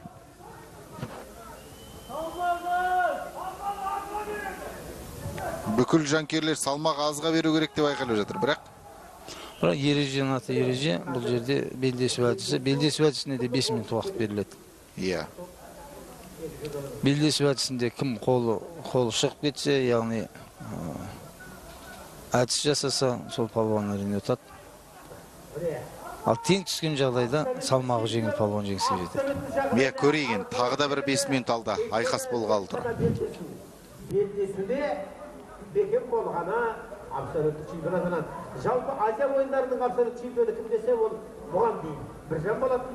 Енді Армандың да арманы биік, талабы зор, мақсаты айқын, әлгі атақты өзі еленгісі. Міне қазір жарыстың бас төрешісі Нұрдәулет Момыновтың өзі араласқан екен. Міне қатты жүргізбейді, қатты жүргізбейді. Қапталдағы төрешілерде барлығы мұқият белдесуді қадағалайды. Қазір екеуі бір-бірінің белбеуіне жармасып, мықтап ұстап алу керек. Арман Сағынбаев міне көзі оттай жанып тұр. Қызыл белбеулі палуан бұнда бірінші өзін ұстайды, Зақпатын. Екеуі де қызыл болып тұр ғой. Енді бірінші аталған палуан қызыл бұрыш болып есептеледі. Бұл жерде енді абсолют салмақ дәрежесінде болғасын белбеуге көңіл бөлмеген ғой деп. Міне қазір екеуі де өздеріне лайықты. Ұзақ созбаңыздар, өйткені балуандар демалмауы керек тәртіп бойынша. Қолмен ұстап ала алмай жатыр. Нұрдәулет Момынов бұл жерде расымен де қос балуанға да мүмкіндік бар екенін белден ұстауға айтты. Және міне уақыт алынды. Ал белдесу басталды. Енді екеуі де осы белбеуден қолдарын шығарып алмау керек. Көрейік. Жалпы Ақтөбенің аударыспақ мектебі өте тамаша. Соның нәтижесін көріп отырмыз. 60 келіде Азамат Серғазин алды. 70 келіде Шыңғыс Ержанов алды Ақтөбеден. Міне енді Арман Сағынбаев жеңіске дейтін бір қадам. Сәл шыдап берсе болды енді. Шыдап берсе болды жай ғана уақытқа. Онда Арман Сағынбаев абсолюттік дәрежеде чемпион атанады. Ақтөбеден 3 палуан қатыса, 3-і де чемпион атанайын деп отыр ғой енді.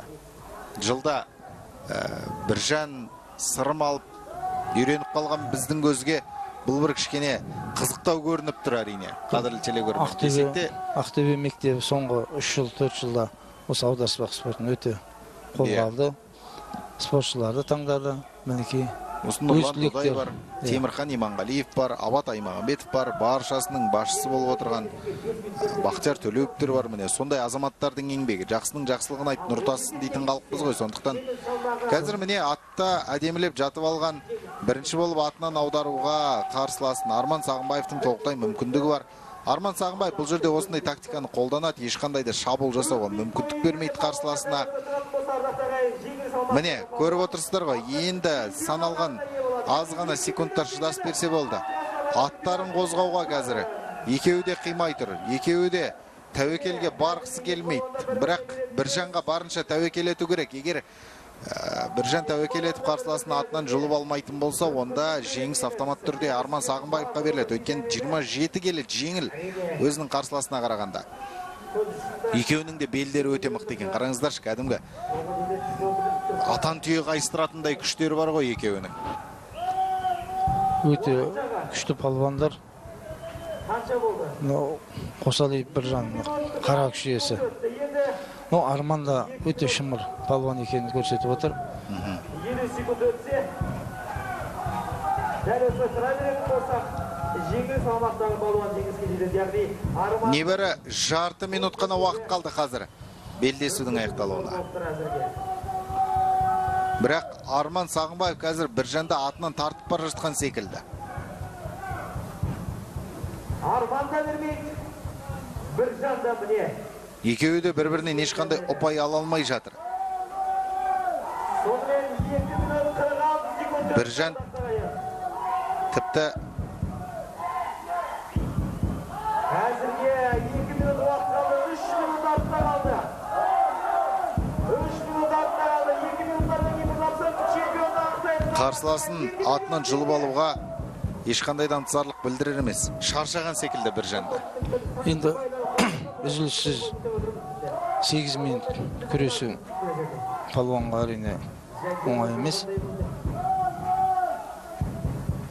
Міне қазір екеуі де ерден ауып бара жатқанын көріп отырмыз. Екеуінің де ерден көтеріліп отырғанын байқап отырмыз. Мұндай кезде әрине ерден көтерілген үшін ұпай берілмейтіні белгілі. Өйткені барынша қолшы керек, болмаса аттан толықтай жұлып алу керек. Яғни аттың жаясына немесе ердің алдына түсіру керек. Бие, тым болмағанда ердің алдына. Қолды белбеуден алмай. Міне екеуіне қастай жарыс. Бұл жерде салмақпен де кішкене атын қозғалтса, Біржанда негізі сырымды алып кетуге, болмаса Арманның да Біржанды алып кетуге Бұл жерде енді мүмкіндігі бар.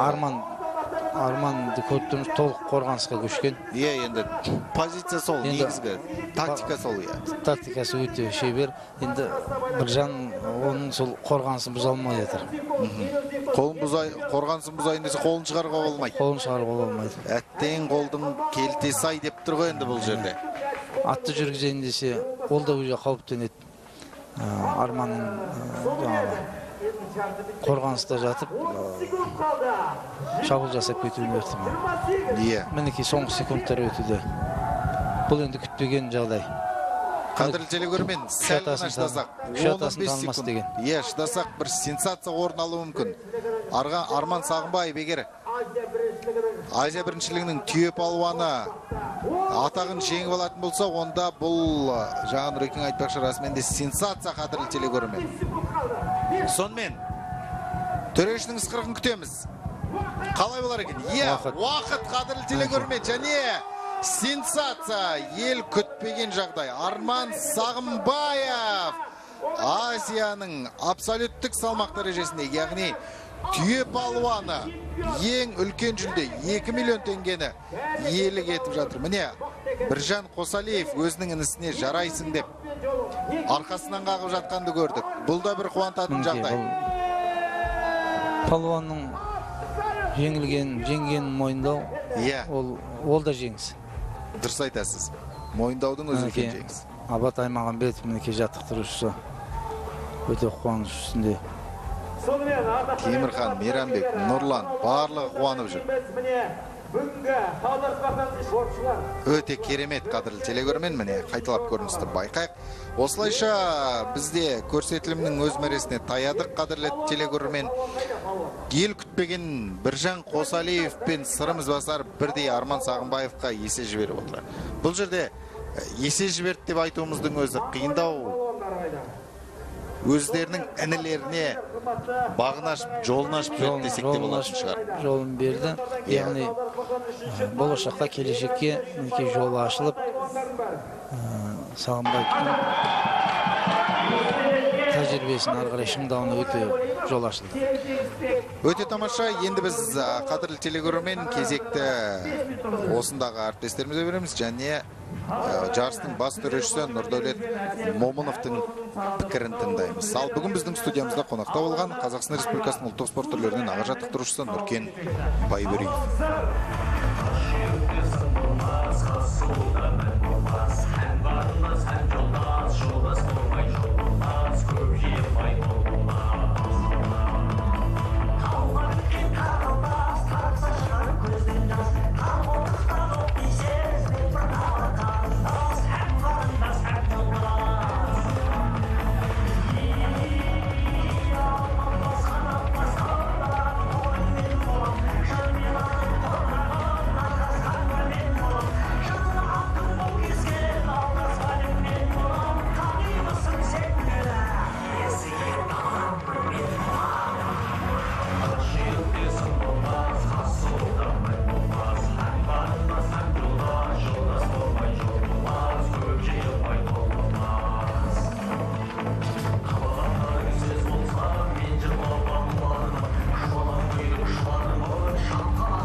Шақырылады Амантур